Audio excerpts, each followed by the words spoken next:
నమస్తే, welcome to Shri media. నేను మీ విష్ణుప్రియ. ప్రతి నెల కూడా 12 రాశుల వాళ్ళకి రాశి ఫలాలు ఏ విధంగా ఉన్నాయనేది మనం తెలుసుకుంటున్నాం. ఇప్పుడు మనతో పాటు ఉన్నారు గురువుగారు లక్ష్మీనారాయణ గారు. గురువుగారితో మాట్లాడి 12 రాశుల వాళ్ళకి ఏప్రిల్ నెలలో ఏ విధంగా ఉండబోతుంది, ఎటువంటి పరిహారాలు చేసుకోవాలి, ఇవన్నీ కూడా సవివరంగా తెలుసుకుందాం. నమస్తే గురువుగారు. నమస్కారం.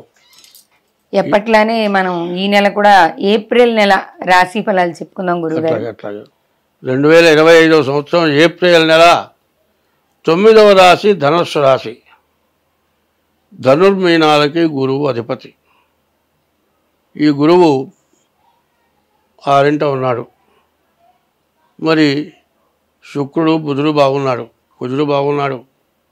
కానీ ఈ రాశి వాళ్ళకి మాత్రం పూర్తిగా చాలా వరకు బాగుందనే చెప్పాలి.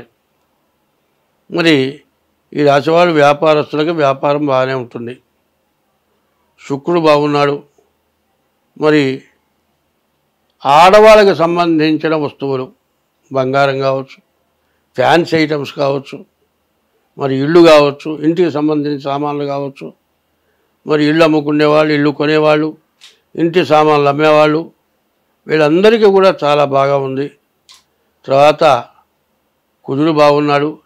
ఈ కుజుడు వల్ల ఏమిటా అంటే ఇల్లు కొనుక్కునే వాళ్ళకి ఇల్లు కొనుక్కుంటానికి బాగా అవకాశం ఉంది. ఇంతకుముందు ఏదైనా వ్యాధి ఉండి తగ్గక ఇబ్బంది పెట్టుంటే కూడా కుజుడు వల్ల వ్యాధి పోవడమే కాక స్థలమో ఇల్లు కొనుక్కోవటానికి, లేకపోతే ఎవరి కబ్జాలో ఉన్నామంటే అది మళ్ళీ తిరిగి స్వాధీనం కావటానికి చాలా అవకాశం ఉంది.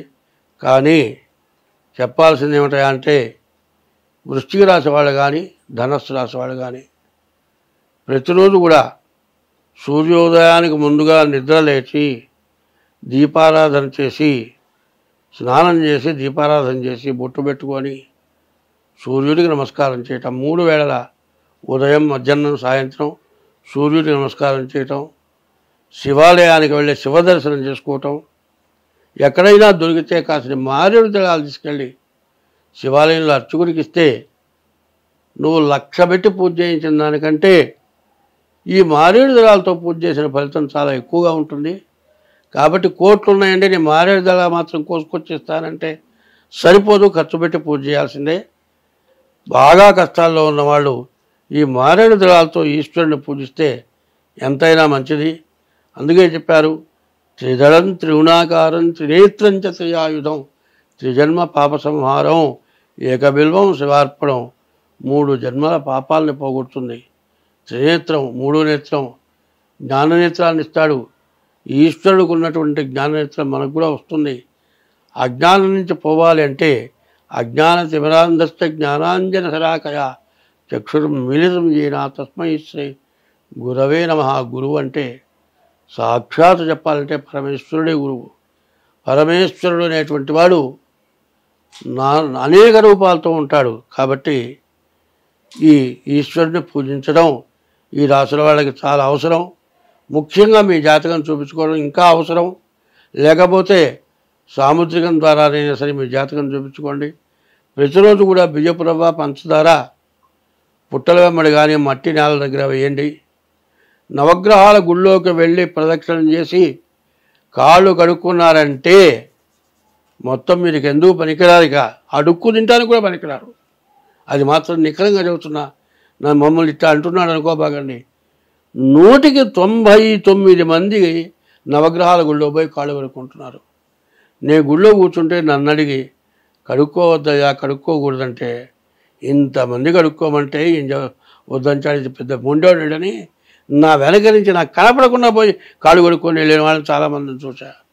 కాబట్టి నవగ్రహాల గుళ్ళో నవగ్రహాలు నీ అరిచేతిలోనే ఉన్నాయి. 9 గ్రహాలు ఉన్నాయి. ఈ 9 గ్రహాల్లో శని మధ్యలో వేలు శని.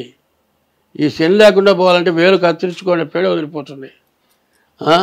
కాబట్టి ఇట్లా అంటున్నాను అనుకోబాకండి. నవగ్రహాలు మనలోనే ఉన్నాయి. కాబట్టి ఈ నవగ్రహాల్ని పూజిస్తే ఏమీ కావు. శనిని పూజించేటువంటి వాడిని శని ఎప్పుడూ రక్షిస్తాట. కాబట్టి దైవాల్లో కల్లా నవగ్రహాలు, నవధాన్యాలు, నవరంధ్రాలు, నవరత్నాలు ఇవన్నీ కూడా ఉపయోగపడేవే. నవ నాగులు కూడా ఉన్నాయి. ఈ నవనాగుల్లో మణి ఉంది, నాగమణి అంటారు. ఆ మణి ఎన్ని కోట్లు పెట్టినా కూడా దొరకదు. ఎటువంటి చీకట్లోనైనా సరే, ఎంత చీకట్లోనైనా సరే మరి